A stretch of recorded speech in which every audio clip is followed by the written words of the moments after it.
Olá, Grandenses! Sejam bem-vindos a mais um vídeo. Desta vez eu vou mostrar para vocês os meus 3 livros favoritos no ano de 2024. Então, estão preparados para muitas emoções que vêm por aí? Simbora!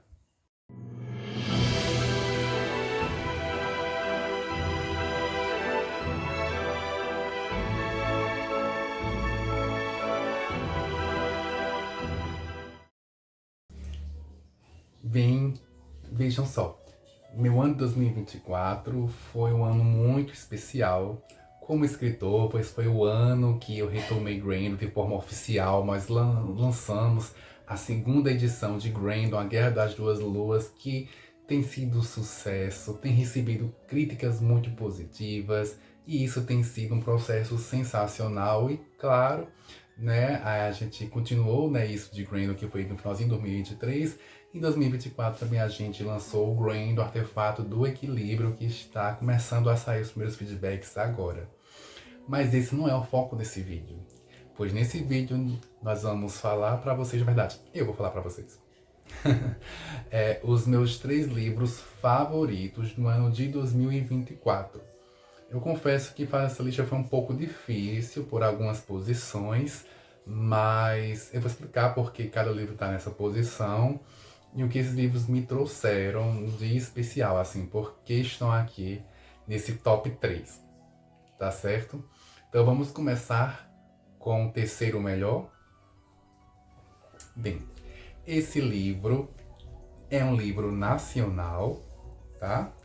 É de um escritor companheiro de editora, pois ele também é um autor da Flive, e foi um livro que me surpreendeu, porque eu não imaginava que eu fosse gostar tanto, sabe?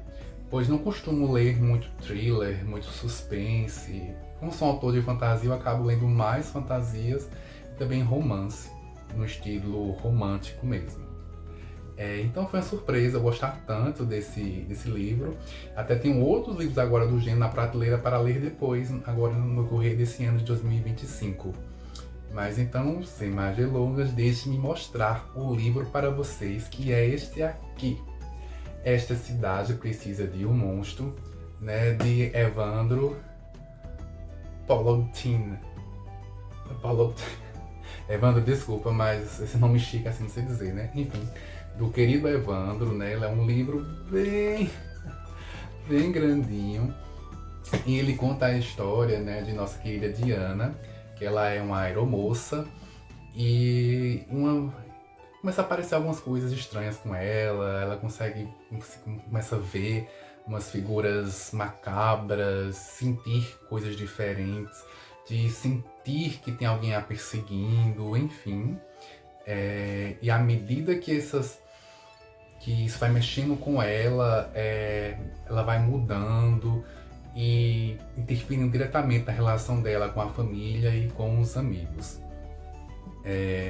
Embora eu tenha achado algumas partes assim um pouco, eu posso dizer assim, que poderia ter sido mais resumidas em algumas partes, e principalmente o final eu achei muito estendido, mas no geral foi uma ótima leitura. Sabe aquele livro que você começa a ler e você fica interessado em descobrir o que está acontecendo, você torce pela protagonista e fica assim, cruzando os dedos para que tudo dê certo? Bem, é isso que acontece aqui nesse livro. Eu acho só que o Evandro, ele pesou no início, mais ou menos ali, no início, colocando muitos elementos de suspense, embora que cansou, né? Mas ele escreve tão bem e ele se aprofunda assim de uma maneira tão certeira em Diana, sabe, que isso acaba sendo irrelevante, a gente continua na história. Então quem gosta de suspense, quem gosta de livros desse gênero, tem que conhecer esse livro, tá? Da editora Flive, Esta Cidade Precisa de um Monstro, que até o título, né, já é bem diferente. Ia me esquecendo.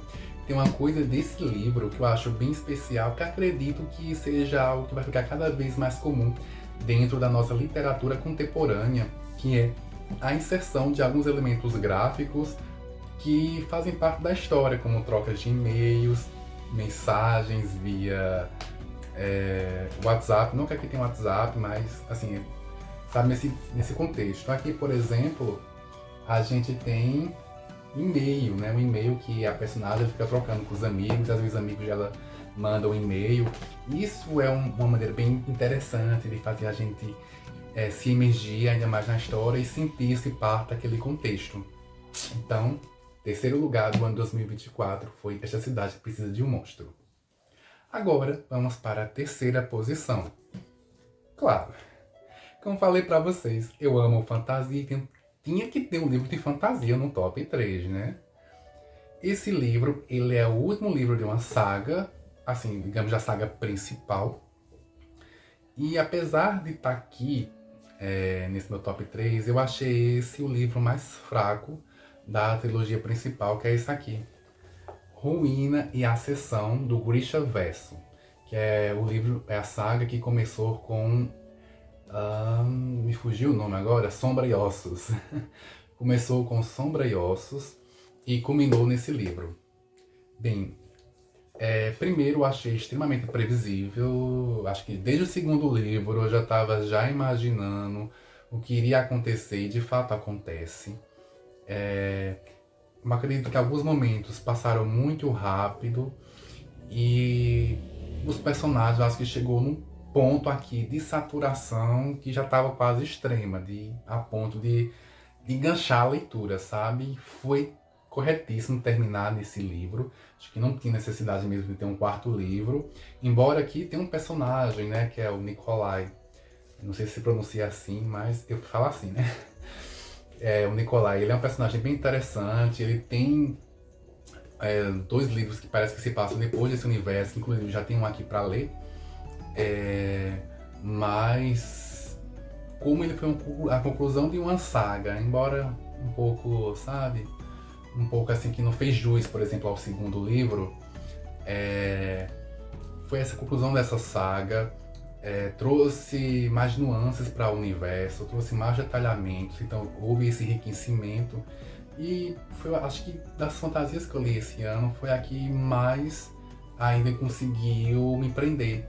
Conseguiu chamar minha atenção e fazer gostar, embora, como eu disse, eu achei esse o livro mais fraco da trilogia, tá? Então, terceiro lugar é esse daqui. Eu nem tentei falar o nome da autora, né, gente? Porque sem condições de falar esse nome, tá? Pesquisa aí no Dr. Google, que com certeza aparece. E agora vamos pro nosso primeiríssimo lugar. Que, nossa, que orgulho, é mais uma obra nacional. Sim, sim, sim. É um livro bem conhecido. Inclusive, o autor esteve aqui na minha cidade, participando de um evento literário. Infelizmente eu não pude ir, mas soube que foi babado. E, sem mais delongas, vamos mostrar a minha leitura favorita, assim, sem nenhuma dúvida. Não é modismo, sabe? Não é nada disso, é porque ele é bom mesmo. É este aqui, Torto Arado, de Itamar Vieira Júnior. Gente, que livro sensacional, né? E principalmente a primeira parte do livro, ele é espetacular, sabe? Eu não tenho assim para dizer uma vírgula do primeiro ato desse livro. Inclusive, esse livro já me pegou assim no primeiro capítulo de uma maneira que há tempos um livro tinha me tocado, pela questão da contextualização dessa história. Por isso que é importante contarmos as nossas histórias, de lermos sobre nossas histórias, nosso Brasil, nossos contemporâneos, pois gera essa questão de identificação. Assim que eu comecei a ler esse livro, que se passa num contexto em que as personagens moram numa região seca, numa região que elas tinham que lutar mesmo pela sobrevivência, né? Que, embora aqui no sertão nordeste não sabe como é que é isso. E parecia, assim, pelo cotidiano da personagem, pelo que ela falava do seu dia a dia, parecia que era minha mãe contando o tempo dela que ela vivia no sítio. E isso me pegou de uma maneira surreal, e principalmente o jeito que o Itamar ele escreve os primeiros capítulos, parece que a personagem está falando diretamente com o leitor. Então gera ainda mais esse vínculo de identificação, de intimidade mesmo, sabe? É como se ela tivesse postado à sua frente falando sobre o que aconteceu com ela.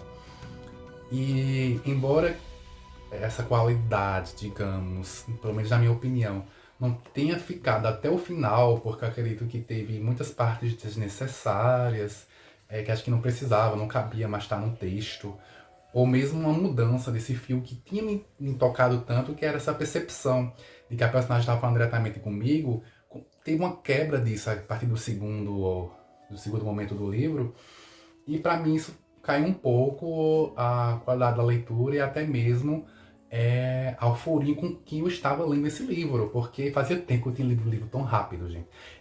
Eu li esse livro, acho que foi em 4, 5 dias, fazia muito tempo que eu tinha lido assim, um livro tão rápido, pela questão de tempo, questão de trabalho, também escrevo, né, toda a questão de ficar tocando, Instagram, gravando vídeos para vocês, tudo isso demanda tempo, né, claro. E, sabe, eu fui dormir tarde, assim, porque você começa a ler, você quer saber o que está acontecendo com essas irmãs. Aliás, né, não falei da sinopse, mas Totara praticamente é contando a história de duas irmãs vivendo nesse cotidiano difícil, e algo que acontece na infância delas vão ligar elas para sempre de uma maneira muito única, sabe, por toda a vida. E a gente vai acompanhar os desdobramentos do que aconteceu. A gente vai acompanhar o amadurecimento delas, o amadurecimento da história e como tudo aquilo vai culminar para o final.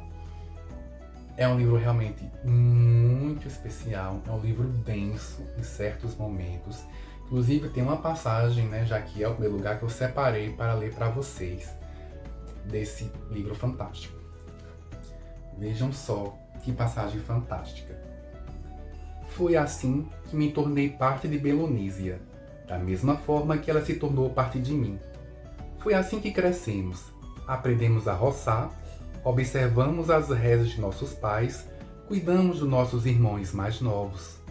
Foi assim que vimos os anos passarem e nos sentimos quase siamesas, ao dividir o mesmo órgão para produzir os sons que manifestavam o que precisávamos ser.